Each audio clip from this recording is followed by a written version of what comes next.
Hi guys, നമുക്കിന്ന് potato cheese ball ഉണ്ടാക്കിയാലോ? വായോ. ആദ്യം തന്നെ 4 പൊട്ടാറ്റോ വേവിച്ചത് ഒന്ന് ഇതേപോലെ സ്മാഷ് ചെയ്തെടുക്കുക. അതിന് ശേഷം ഉപ്പും മഞ്ഞൾപ്പൊടി ഇട്ട് വേവിച്ച് വെച്ചിട്ടുള്ള ചിക്കൻ ഉണ്ടല്ലോ, ഒന്ന് മിക്സിയിലിട്ടിട്ട് അടിച്ചത് ചിക്കനാണ്. അതിട്ട് കൊടുക്കുക. അതിന് ശേഷം മഞ്ഞൾപ്പൊടി, ഉപ്പ്, കുരുമുളക് പൊടി, 1 സ്പൂൺ ചിക്കൻ മസാലപ്പൊടിയും കൂടെ ഇട്ടിട്ടുണ്ട്.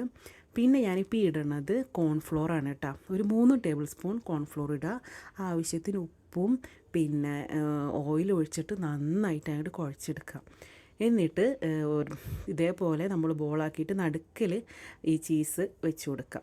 മൊസറല്ല ചീസാണ് കേട്ടോ ഞാൻ വെച്ച് കൊടുത്തിട്ടുള്ളത്. അങ്ങനെ ചീസ് വെച്ച് കൊടുത്തതിൻ്റെ ശേഷം ഇതേപോലെ ബോളാക്കിയിട്ട് മാറ്റി വെക്കുക. ഇനി നമുക്ക് ഇത് ഒരു ബാറ്റർ ഉണ്ടാക്കണം. 2 ടേബിൾ സ്പൂൺ മൈദ, അതിൽ വെള്ളം ഒഴിച്ചിട്ട് മിക്സ് ചെയ്തെടുക്കുക. ഇത് ഓവർ ലൂസാവാനും പാടില്ല, ഓവർ കട്ടിയാവാനും പാടില്ല കേട്ടോ.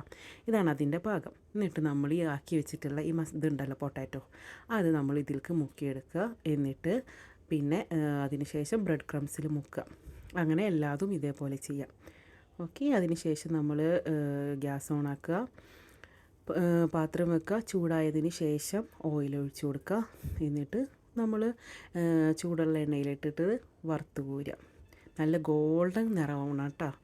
നല്ല ടേസ്റ്റുള്ള ഒരു സ്നാക്കാണ് കേട്ടോ. ഇതിന് ഉള്ളി വഴറ്റേണ്ട, ഇഞ്ചി പച്ചമുളക് അതൊന്നും വേണ്ട. വളരെ പെട്ടെന്ന് ഉണ്ടാക്കാൻ പറ്റും. നല്ല ടേസ്റ്റുമാണ്. കുട്ടികൾക്കൊക്കെ ഭയങ്കര ഇഷ്ടമാവും. അപ്പോൾ എല്ലാവരും ഉണ്ടാക്കി നോക്കിയിട്ട് അഭിപ്രായം പറയാം. Okay, by.